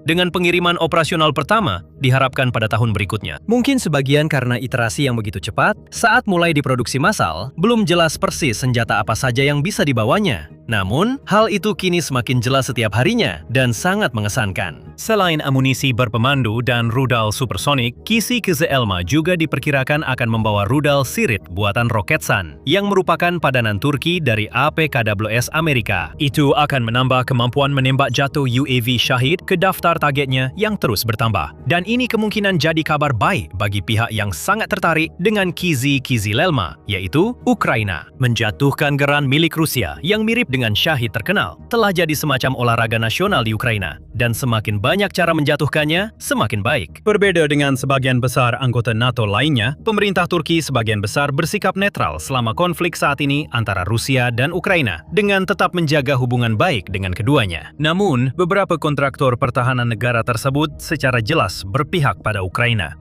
Secara khusus, Ukraina telah membangun hubungan yang semakin erat dengan Baykar sejak invasi dimulai.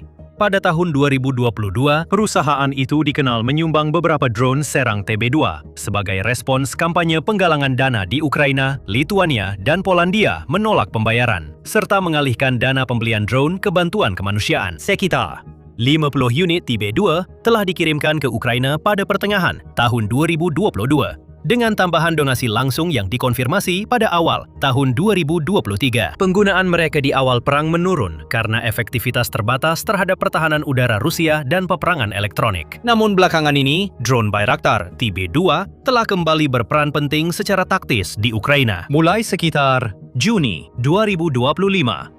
TB2 Ukraina berhasil menyerang dan menghancurkan kapal serang cepat dan kapal pendarat Rusia di Laut Hitam dalam beberapa kesempatan. Pada 3 September 2025, misalnya, sebuah TB2 menghancurkan kapal serang cepat Rusia yang membawa pasukan lintas udara di dekat Tendrishka Spit, sebuah daratan sempit di bagian wilayah Kherson yang diduduki. 7 penjajah tewas dan 4 lainnya terluka, kata Angkatan Laut Ukraina dalam pernyataan resmi di Telegram. Baru-baru ini, armada TB2 Ukraina telah digunakan baik untuk pengintaian maupun serangan presisi terhadap kapal angkatan laut dan perkemahan pesisir, memanfaatkan celah dalam perlindungan udara Rusia, dan mereka tampaknya menjalankan tugasnya dengan efektif. Misalnya, TB2 Ukraina diyakini telah menghancurkan 2 drone angkatan laut Rusia di Laut Hitam pada Juni 2026. Namun, keterlibatan Baykar di Ukraina tentu saja tidak berhenti pada donasi TB2. Perusahaan tersebut sedang dalam proses membangun pabrik manufaktur drone besar-besaran di wilayah Kiev. Dengan kata lain, mereka beralih dari sekadar pemasok menjadi produsen domestik sesungguhnya.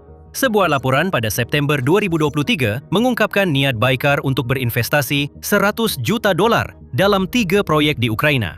Kemudian pada Februari tahun berikutnya, CEO perusahaan Haluk Bayraktar mengumumkan di World Defense Show di Riyadh, Arab Saudi, bahwa pembangunan proyek pertama telah dimulai. Sebuah fasilitas produksi drone utama Baykar di Kiev. Pabrik itu diperkirakan memproduksi 120 drone besar per tahun dan mempekerjakan 500 orang saat beroperasi penuh. Tujuannya adalah untuk merakit drone TB2 dan kemungkinan juga drone berbasis kapal induk TB3 dengan rencana untuk memasukkan Akinci serta Kizil Elma. Fasilitas ini seharusnya sudah beroperasi dalam waktu 12 bulan. Namun, itu belum terjadi. Namun, mengingat perang infrastruktur yang semakin intens antara Rusia dan Ukraina selama setahun terakhir, dapat dimengerti mengapa penyelesaiannya tertunda. Pada Oktober 2025, lokasi tersebut dilaporkan sudah terkena serangan 4 kali oleh rudal Rusia, menyebabkan kerusakan struktural tertentu dan kerugian material, menurut CEO-nya. Namun, pembangunan tetap berlanjut dan sangat masuk akal bagi Baykar untuk bersikeras memproduksi Kizil Elma di Ukraina, karena, seperti yang sudah kami sebutkan, pesawat itu menggunakan mesin buatan Ukraina. Namun, mesin Ukraina mana yang akan digunakan dalam produksi massal masih belum diketahui. Sekarang, jika Anda menghargai pembahasan mendalam tentang sistem senjata dan teknologi terbaru, serta analisis tajam mengenai berita militer terkini, Anda berada di tempat yang tepat. Itulah yang kami sajikan di acara militer setiap hari. Berlanggananlah ke saluran ini dan aktifkan notifikasi agar Anda selalu menjadi yang pertama tahu. Konsep Kizil Elma pertama kali diperkenalkan pada tahun 2013 dengan spesifikasi detail yang diungkapkan pada tahun 2021.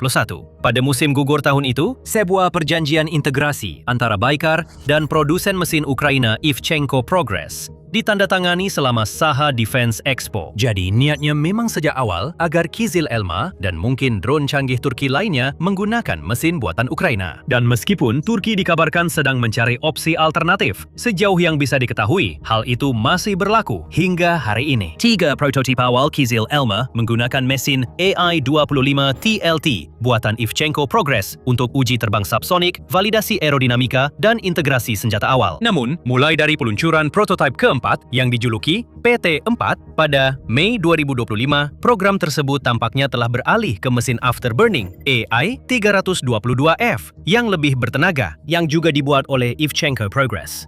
Ini adalah langkah yang sangat masuk akal karena beberapa alasan kuat. Pertama, ada faktor usia dari kedua desain mesin tersebut. Ivchenko AI-25 asli dikembangkan oleh perusahaan Soviet Ivchenko OKB di Ukraina. Mesin ini dirancang untuk pesawat trijet Yakovlev Yak-40 yang sering dianggap sebagai pesawat jet regional pertama. Pengembangan mesin ini dimulai pada tahun 1965. Penerbangan uji pertama berlangsung pada 1966 dan mesin ini disetujui untuk produksi massal setahun kemudian. Produsen mesin pesawat asal Ukraina, Motor Sich, yang berbasis di dekat Ivchenko Progress di kota industri garis depan Zaporizhia, terus memproduksi mesin-mesin ini hingga hari ini. Namun, seperti yang bisa Anda harapkan, varian yang diproduksi saat ini telah mengalami banyak modifikasi selama beberapa dekade. Varian yang paling dikenal dan digunakan saat ini adalah AI-25TL. Mesin ini awalnya dikembangkan dan dirancang untuk digunakan pada pesawat latih militer Aero L-39 Albatros yang melakukan penerbangan perdananya pada tahun 1968.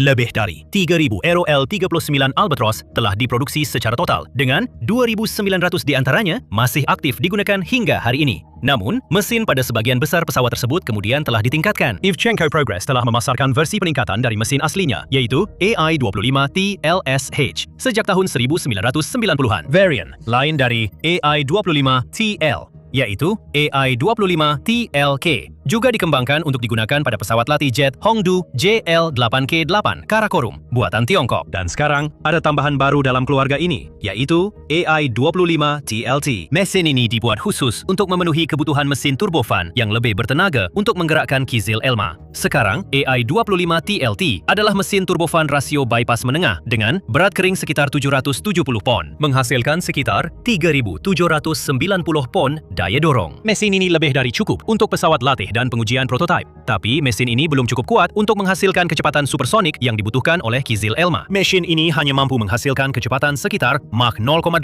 hingga Mach 0,9 pada ketinggian jelajah standar 35.000 kaki atau sekitar 528 hingga 594 mil per jam. Itulah sebabnya prototipe Kizil Elma terbaru menggunakan AI-322 yang lebih bertenaga. Dan versi produksinya kemungkinan juga akan menggunakan mesin tersebut. AI-322F adalah mesin turbofan canggih dengan afterburner yang dikembangkan dari AI-22225F, mesin Ukraina tangguh lainnya yang diproduksi oleh Ivchenko Progress. Dibandingkan dengan AI-25TLT, mesin ini jauh lebih bertenaga. Mesin ini menghasilkan daya dorong kering sebesar 5.510 pon dan hingga 9.900 pon dengan afterburner diaktifkan hampir 3 kali lipat lebih besar.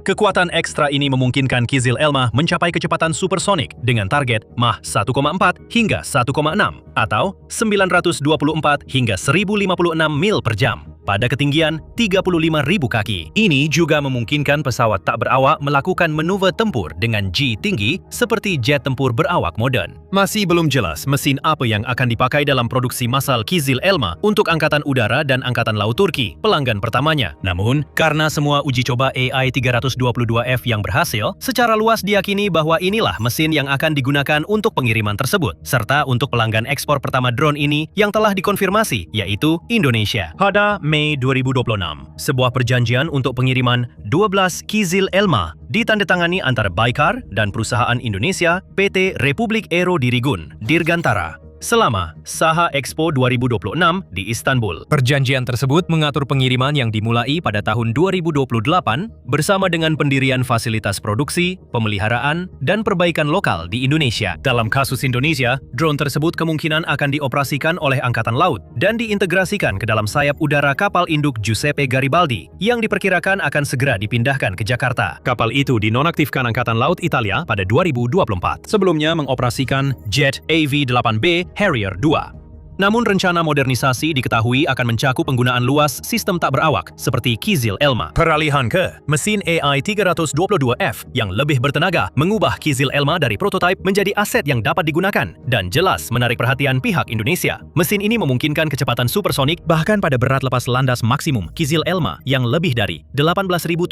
pon dengan muatan hingga 3.300 pon. Namun, mesin yang lebih baru ini memang memiliki satu atau dua kompromi. Mesin ini jauh lebih besar dan lebih berat dibandingkan AI-25 TLT dengan berat kering sekitar 1.234,5 pon.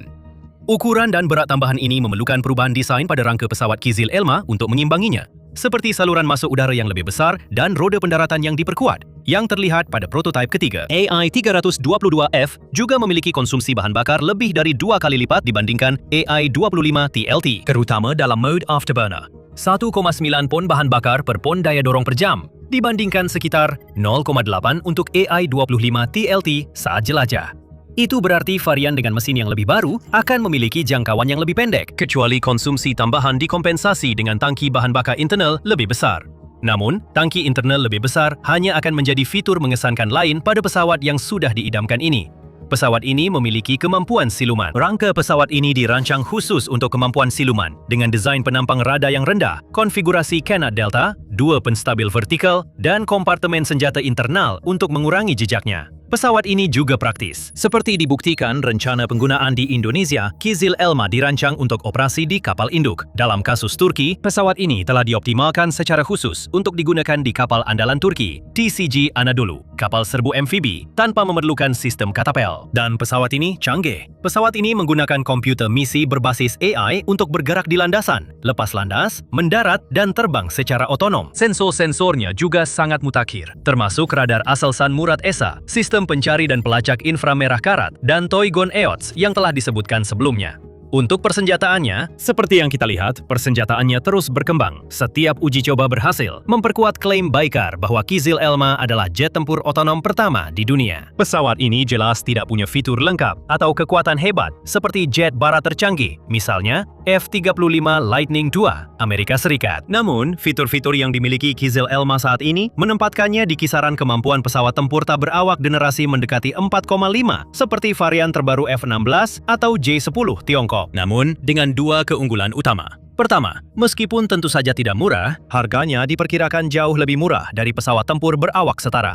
Biaya per unit Kizil Elma sekitar 30–40 juta dolar, tergantung spesifikasi. Itu menempatkannya pada titik harga yang sangat kompetitif dibandingkan dengan sekitar 85 hingga 115 juta dolar untuk sebuah F-35A baru, dan sekitar 80 juta dolar untuk sebuah Dassault Rafale baru. Bahkan varian terbaru F-16 Block 70-72 memiliki biaya per unit antara 60 hingga 100 juta dolar, tergantung pada paket dukungannya. Kedua, dan yang paling penting, tidak ada pilotnya. Artinya, Kizil Elma bisa diterbangkan ke situasi lebih berbahaya dibanding F-16 setara.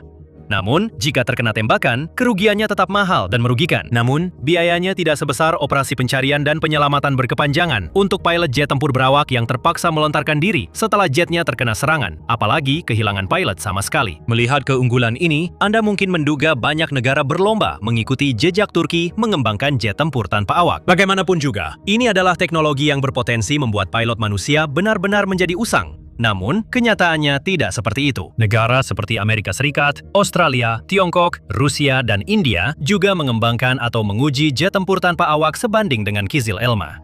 Namun, sementara Kizil Elma dirancang sebagai jet tempur mandiri, yang lain punya tujuan utama berbeda, yaitu sebagai loyal wingman bagi jet tempur berawak. Misalnya, Kratos XQ-58 Valkyrie milik Amerika Serikat dirancang untuk mengawal jet tempur berawak seperti F-22 dan F-35.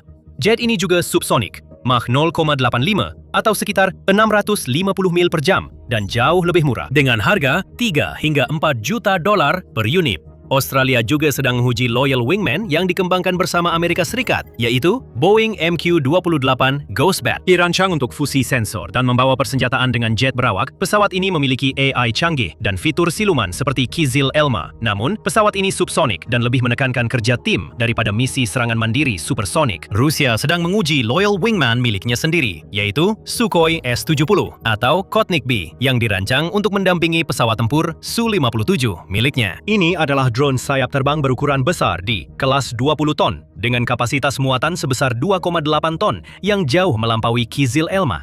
Namun, drone ini juga subsonik dan menghadapi jalur pengembangan yang benar-benar bertolak belakang dengan pesawat Turki tersebut. Drone ini mengalami banyak masalah, termasuk hilangnya prototipe pada 2024. Tiongkok punya program Loyal Wingman setara Kizil Elma yang mulai beroperasi dan dikerahkan ke pangkalan di dataran tinggi Tibet tahun 2025.